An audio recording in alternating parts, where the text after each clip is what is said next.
जय द्वारिकाधीश।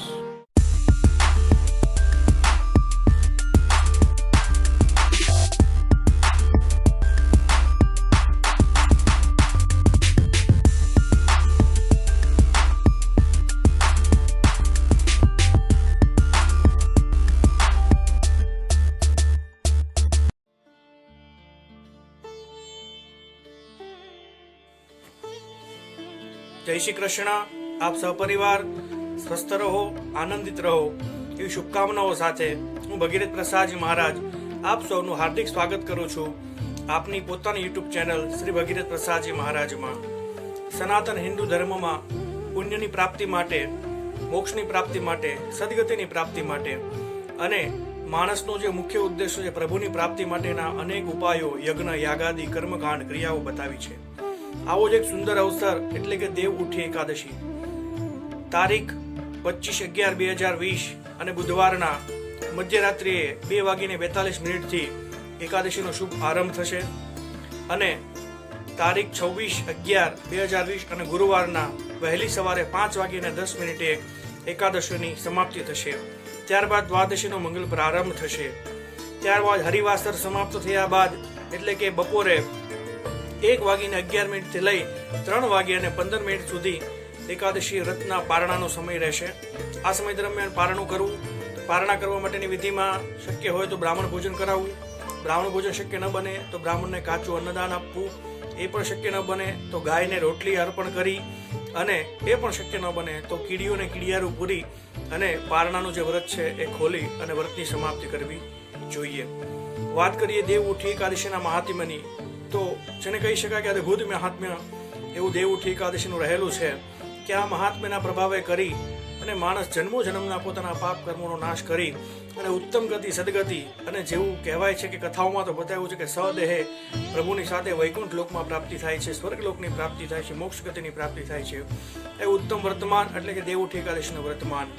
તો આવો દેવ ઉઠી એકાદશી વર્તમાનનું શું મહાત્મ્ય છે, શું એમની કથા છે, શું મહાત્મ્ય છે અને આ વર્તમાન કઈ રીતે કરી શકાય એની સંપૂર્ણ માહિતી અમને આ વિડીયો દ્વારા આપણે દેવા માટે જઈ રહ્યા છે। સૌપ્રથમ વાત કરીએ દેવ ઉઠી એકાદશીની કથાની। તો વાત કરીએ કે શા માટે એમને દેવ ઉઠી એકાદશી કહેવામાં આવી છે। તો કહી શકાય કે એક સમયને વિશે એટલે કે અષાઢ સુદ એકાદશીના દિવસે પ્રભુ ક્ષીરસાગરમાં પોતાની યોગ નિદ્રામાં શયન કરે છે અને કારતક સુદ એકાદશીના દિવસે પ્રભુ આ નિદ્રામાંથી જાગૃત થઈ અને ફરીવાર સૃષ્ટિના લાલન પાલનના ઉત્તમ કાર્ય છે એ ફરીવાર શરૂ થાય છે। ઉપરાંત લગ્નગાળો જેને કહી શકાય એવા માંગલિક કાર્યોનો પણ પ્રારંભ આ દિવસથી થઈ જાય છે। એવું કહેવાય છે કે એક વખત લક્ષ્મીજીએ પ્રભુને પ્રાર્થના કરી કે પ્રભુ આપ રાત દિવસ પૃથ્વીના લાલન પાલન અને પોષણ માટે રત રહો છો, આપ વિશ્રામ પણ કરતા નથી અને જ્યારે આપ વિશ્રામ કરો તો હજારો લાખો વર્ષ સુધી, કરોડો વર્ષ સુધી આપ વિશ્રામ કરો છો અને આ દરમિયાન પૃથ્વીનો વિનાશ પણ થઈ જાય છે। માટે આપણે એવું કરવું જોઈએ કે આપણે યત્નપૂર્વક અને સમયસર વિશ્રામ કરવો જોઈએ અને જેને કારણે મને પણ થોડાક વિશ્રામની પ્રાપ્તિ થાય, બીજા દેવોને પણ વિશ્રામ થાય।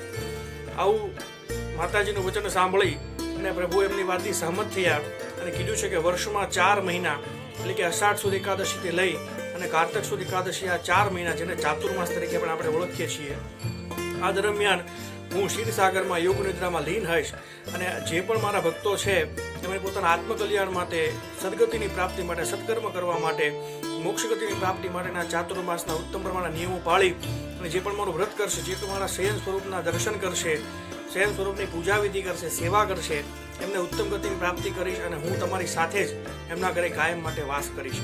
આવું પ્રભુએ વાત કહી અને ત્યાર દિવસથી લઈ અને આજ સુધી આપણે ચાતુર્માસ પાળીએ છીએ એટલે જ ત્યાં એકાદશીનું નામ બતાવ્યું છે દેવ ઉઠી એકાદશી। એટલે કે આ દિવસે પ્રભુ પોતાની યોગ નિદ્રામાંથી જાગૃત બને છે। આ 4 માસ દરમિયાન તમામ પ્રકારના માંગલિક કાર્યો પર રોક લાગેલી હોય છે, એમનું થઈ શકતા નથી, પ્રતિબંધ હોય છે। ત્યાર પછી એટલે કે આજના દિવસ પછીથી માંગલિક કાર્યો, લગ્ન, યજ્ઞોપવિત આદિ કર્મોનો પ્રારંભ થઈ જાય છે। હવે વાત કરીએ કે આ વર્તમાન છે એમની કથાઓ શું છે। તો એક કથા એવી છે કે એક રાજા હતા અને ખૂબ જ ધર્મચુસ્ત અને ધાર્મિક રીતે પોતાનું રાજ્યનું સંચાલન કરતા હતા। આ રાજાને એક નિયમ હતો કે એમના રાજ્યમાં એકાદશીનું વ્રતમાં સૌ કોઈએ કરવું, આ દિવસે અન્નનો વેપાર પણ કરવો નહીં અને કોઈ અન્ન ગ્રહણ પણ કરવું નહીં। આ રાજાના રાજ્યમાં એક સેવક એક વખત પોતાના કાર્ય કરવા માટે શોધમાં આવ્યો છે। રાજાને પ્રાર્થના કરી છે કે રાજન, મારી પાસે કોઈ કામ નથી, આપ મને કામ આપો આપના રાજ્યમાં। રાજાએ એમને કહ્યું કે હું આપને કામ આપું મારા રાજ્યમાં, પણ મારા રાજ્યની શરત છે કે એકાદશીના દિવસે અમારા રાજ્યમાં કોઈ પણ વ્યક્તિ અન્ન ગ્રહણ કરી શકતું નથી. સેવકે ત્યારે તો હા કહી. સમય જતા એકાદશીનો દિવસ આવ્યો છે. એકાદશીનો દિવસ આવતાની સાથે જ તે સેવકને સવારમાં ફલાહાર કર્યો, પરંતુ એનાથી એની ભૂખ શાંત ન થઈ. સાંજ સવા સુધીમાં ભૂખથી આકુળ થઈ ગયો અને રાજા પાસે જઈ અન્નની માગણી કરી છે. રાજાએ એમને કહ્યું છે કે આપની શરત મુજબ અમારા રાજ્યમાં કોઈ અન્ન ગ્રહણ કરતું નથી, પરંતુ એની વિશેષ જેને કહી શકાય ખૂબ જ તે ખરાબ હાલત હોવાથી ભૂખ તરસથી રાજા એમની ઉપર દયા લાવી અને એમને અન્નની પ્રાપ્તિ કરાવી છે અને અન્ન આપ્યું છે. સેવક આ બધું જ અન્ન લઈ અને નદી કિનારે જઈ સ્નાનાદિ કરી ઉત્તમ પ્રકારના ભોજન બનાવી અને પ્રભુને યાદ કર્યા છે. પ્રભુ પધારો ભોજન કરવા માટે. ત્યારબાદ પ્રભુ પધાર્યા છે, એમની સાથે ભોજન પણ કર્યું છે. સમય જતો રહ્યો છે. ફરીવાર 15 દિવસ રહીને બીજી એકાદશી આવી છે. ફરીવાર તેમણે રાજા પાસે જઈ અને અન્નની માગણી કરી છે અને પાછું કહ્યું છે કે હે રાજન, ગયા વખત કરતા આજે મને વિશેષ અન્ન આપજો. રાજાને આશ્ચર્ય થયું કે એક વ્યક્તિ માટેનું અન્ન પર્યાપ્ત હતું, છતાં આ શા માટે સેવક વધારે અન્નની માંગણી કરે છે. તેમને પૂછ્યું ત્યારે સેવકે કહ્યું કે ગયા વખતે મેં ભોજન બનાવીને પ્રભુને આહવાન કર્યું, પ્રભુ પધાર્યા અને બધું જ ભોજન પ્રભુએ કર્યું, મને કોઈ પણ પ્રાપ્ત થયું નહીં અને મારે ભૂખ્યા જ રહેવું પડ્યું છે.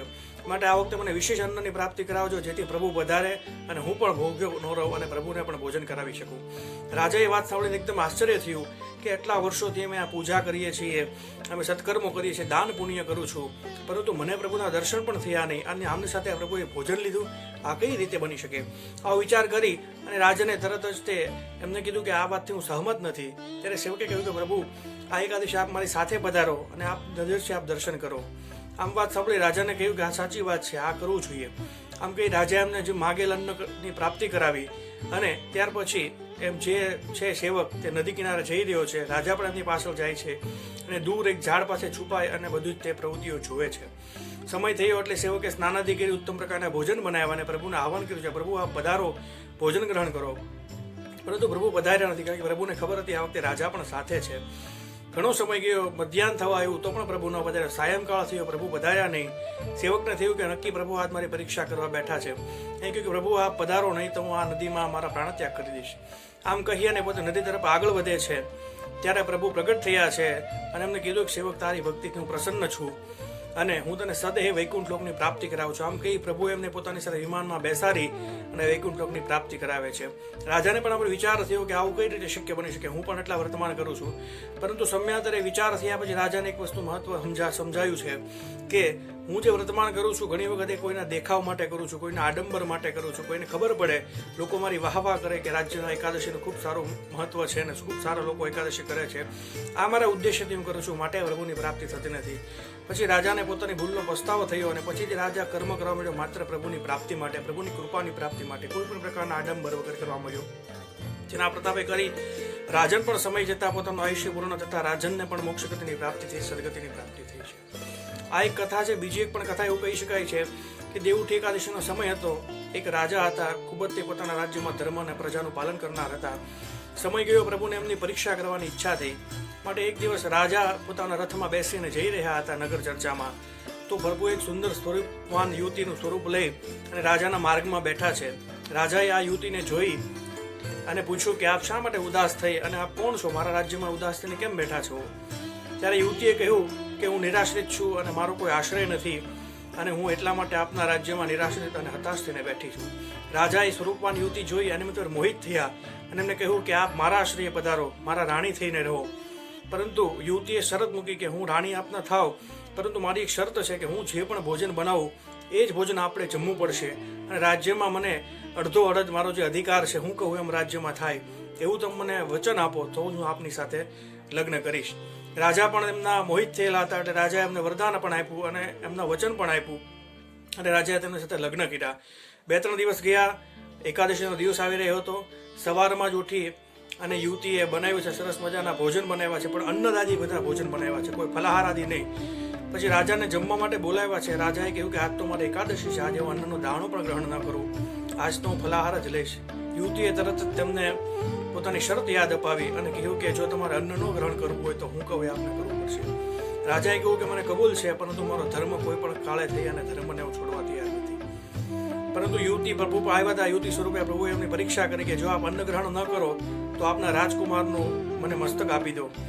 આમ વાત કહી એટલે રાજા મૂંઝાય છે. મોટા રાણી પાસે જઈને એમની પાસે વાત કરે છે. મોટા રાણીએ કહ્યું કે કદાચ રાજકુમારનો જીવ આપવો પડે તો શક્ય છે, બાકી તમારે ધર્મથી વિરુદ્ધ ન થવું જોઈએ. આમ કહ્યું વાત થઈ હતી ત્યાં જ રાજકુમાર પધારે છે. રાજકુમારને બધી વાત કહી છે રાણીએ. રાજકુમાર તત્ક્ષણ કે મારા પિતાજીના ધર્મ માટે થઈ અને જો મારું મસ્તકનું બલિદાન આપવું પડે તો મારા માટે એનાથી વિશેષ પુણ્યની કે મારા માટે વિશેષ ગર્વની કોઈ વાત ન હોઈ શકે. આમ કહી અને તે યુવતી સ્વરૂપે પ્રભુ આવ્યા હતા એમની પાસે જઈ અને એક જ ઝાટકે પોતાનું મસ્તક ઉતારવાની તૈયારી કરે છે. પ્રભુ પ્રસન્ન થઈ પોતાના પ્રગટ થયા છે પોતાના સ્વરૂપમાં, ચતુર્ભુજ સ્વરૂપમાં, અને રાજા રાણી અને રાજકુમારને કહ્યું છે કે હું તમારી ભક્તિ અને એકાદશી વ્રત પ્રત્યેની દૃઢતા જોઈ અને આપ પર પ્રસન્ન થયો છો. આપ માંગો એ વસ્તુ આપને આજે વરદાન હું આપીશ. રાજાએ કહ્યું, પ્રભુ આપની કૃપાથી બધી જ વસ્તુ મારી પાસે પ્રાપ્ત છે, પરંતુ આપ પધાર્યા છો, દર્શન આપ્યા છે તો અમારો ઉદ્ધાર કરો. આમ કહ્યું એટલે પ્રભુએ રાજાને પોતાની સ્થ વિમાનમાં બેસાડી અને સદેહ વૈકુંઠ લોકની પ્રાપ્તિ કરી છે. આમ આ બંને કથાઓનો તાત્પર્ય કે એકાદશી વ્રતના મહાત્મ્યથી એકાદશી વ્રતના પુણ્ય પ્રભાવે કરી અને માણસ મોક્ષની ગતિ સદગતિ પ્રાપ્ત કરે છે, સ્વર્ગ લોકાદી પુણ્ય પ્રાપ્ત કરે છે અને સદેહ ભગવાનની પ્રાપ્તિ કરે છે. આ ઉત્તમ વર્તમાન છે એકાદશીનું. આ વર્તમાન આપણે કરવું જોઈએ અને આ વર્તમાનના પ્રભાવે કરી જીવનના અનેક કાર્યો મનોકામનાઓ પૂર્ણ થાય છે. બીજી વાત કરીએ કે આ વર્તમાન કઈ રીતે કરવું જોઈએ, તો આ વર્તમાન છે પ્રાતઃકાળે આમ તો 3 દિવસ વર્તમાન બતાવ્યું છે એકાદશીનું. દશમીના દિવસે એક સમય ભોજન કરવું, જેમાં ચોખા એટલે કે ભાત ન લેવા. ત્યારબાદ એકાદશી પ્રાતઃકાળે બ્રહ્મ મુહૂર્તમાં ઉઠી તીર્થનું સ્નાન કરવું. જો તીર્થ સ્નાન શક્ય ન હોય તો આપના સ્નાનના પાત્રમાં તલ, ગંગાજળ, યમુનાજળ જે પણ આપણી પાસે સારું શ્રેષ્ઠ જળ હોય એ પધરાવી અને એનાથી સ્નાનાદિ કર્મ કરવું. ત્યારબાદ સૂર્યનારાયણ ભગવાનને અર્ઘ્ય અર્પણ કરવું, તુલસી માતાને ઘીનો દીપક અર્પણ કરવો, યથાશક્તિ પ્રદક્ષિણા કરવી. ત્યાર પોતાના નિજ મંદિરમાં પ્રભુ લક્ષ્મીનારાયણ ભગવાનની, શંખ શાલિગ્રામ ભગવાન, આપણા જે કાંઈ નિજ મંદિરમાં ભગવાન વિરાજમાન છે એમની ષોડશોપચાર પૂજન અર્ચન કરવું. ખાસ કરીને ભગવાન લક્ષ્મીનારાયણને તુલસી પત્ર, પીળા વસ્ત્ર, પીળા ફળ, પીળા ફૂલ આદિ પીળી સામગ્રીઓ અર્પણ કરવી. ત્યાર પછી સમયના અનુકૂળતાએ પીપળાના જળમાં મૂળ રેડી અને એની પણ યથાશક્તિ પ્રદક્ષિણા કરવી. અને જેવો સમય મળે આખો દિવસ, આમ તો 3 દિવસ માટે બતાવ્યું છે કે યથાશક્તિ ઓમ નમઃ શિવાય, ઓમ નમો ભગવતે વાસુદેવાય, ઓમ વિષ્ણવે નમઃ, શ્રી કૃષ્ણ શરણમ. જે પણ મંત્રમાં, જે પણ મંત્ર અથવા તો શ્લોકમાં આપણે શ્રદ્ધા છે એનું સતત રટણ કરતું, સતત માનસિક રીતે એનું સ્મરણ કરતું રહેવું જોઈએ. આ દિવસ ઉપરાંત આપ સત્યનારાયણ ભગવાનની વર્તમાન કરી શકો છો. શ્રીમદ ભાગવત ગીતાજીના પાઠ ઉત્તમ બતાવ્યા છે. વિષ્ણુ સહસ્ત્ર નામ સ્તોત્ર અથવા તો નામાવલી જે પણ આપણે ફાવે તે આપ કરી શકો છો. શ્રીમદ ભાગવતનો પાઠ કરી શકાય અથવા તો ચતુશ્લોકી ભાગવતનો પાઠ કરી અને સમય સંપૂર્ણ પૂર્ણ કરી રાત્રે પણ જાગરણ કરી સતનામ હરિનામ સંકીર્તન કરતા કરતા અને સત્કર્મ કરતા કરતા સંપૂર્ણ દિવસ અને રાત પૂર્ણ કરી અને બીજા દિવસે એટલે કે દ્વાદશીના દિવસે હરિવાસ સમાપ્ત થયા બાદ આ વ્રતનું વર્તમાન જે છે એમના પારણા કરી અને વર્તમાનની સમાપ્તિ કરવી જોઈએ. આમ આ વર્તમાનની વિધિ વિધાન રહેલો છે. આ વર્તમાન કરવાથી અને આ વર્તમાન કોને પણ કર્યા છે, વર્ષમાં એમ કહેવાય કે 24 એકાદશીઓ આવે છે, જ્યારે અધિક માસ હોય ત્યારે 26 એકાદશીઓ આવતી હોય છે. આ તમામ એકાદશીનું પોતપોતાનું અનેરું મહાત્મ્ય છે અને આ તમામ એકાદશીના વર્તમાન કરી અને લોકોએ પોતાના મનોકામના તમામ પૂર્ણ કરી છે. સાથે સાથે આ વખતે તુલસી વિવાહ પણ છે. તુલસી વિવાહના દિવસે પણ એકાદશીનો મહાત્મ્ય સંયોગ છે, તો તે દિવસે પણ આપણે ખૂબ શુભ કાર્ય કરીએ અને આ વર્તમાન કરીએ એવી શુભેચ્છા. જય શ્રી કૃષ્ણ. એકાદશી વર્તમાનના દિવસે અમુક પ્રકારની સાવચેતીઓ રાખવી પડે છે, જેમાં મુખ્ય છે કે આ દિવસે શક્ય હોય ત્યાં સુધી હજામત કરાવી નહીં, નખ વાળ આદિ કાપવા નહીં, ઉપરાંત સ્ત્રી સંગ કરવો નહીં, કોઈ પણ પ્રકારનું જૂઠું વાક્ય બોલવું નહીં, કોઈ પણ વ્યક્તિને ખોટી રીતે છેતરપિંડી કરવી નહીં. ઉપરાંત જે લોકો વૃદ્ધો છે, બાળકો છે, અશક્ત છે, રોગીઓ છે, એ કદાચ આ વર્તમાન ન કરી શકે અને ભોજન લે છે તો ખાસ ભોજનમાં ચોખાનો ત્યાગ કરી અને ભોજન કરવું. અને ભલે વર્તમાન ન કરી શકે પણ સતત ભગવાનનું નામ સંકીર્તન કરતા રહેવું, પ્રભુ સ્મરણ કરતા કરતા એકાદશીનું વર્તમાન છે એ કરવું જોઈએ. આમ આ સાવચેતીઓ પૂર્વક કર્મ કરવાથી ઘણીવાર આપણે સત્કર્મો કરતા હોઈએ છીએ પણ પુણ્ય આપણને પ્રાપ્ત ન થતું હોય. એની પાછળ એવો પણ કાર્યો હોય છે કે જેમની પાછળ અમુક પ્રકારના નિયમોનું પાલન ન થતું હોય એટલે આપણને એના સંપૂર્ણ પુણ્યની પ્રાપ્તિ નથી થતી હોતી. માટે આ સાવચેતીઓ આપણે એકાદશી વ્રતની રાખશું. સૌ એકાદશી વર્તમાન કરશું. આપના મિત્રો સ્વજનો સાથે પણ આ વર્તમાનની વાત શેર કરજો, એમને પણ વર્તમાન કરતા થાય માટે એમને પણ પ્રેરિત કરજો અને આપ સુખ ખુશખુશાલ રહો અને આનંદમાં રહો એ પ્રભુને પ્રાર્થના સાથે આપ સૌને મારા જય શ્રી કૃષ્ણ, જય શ્રી રાધે રાધે, હર હર મહાદેવ.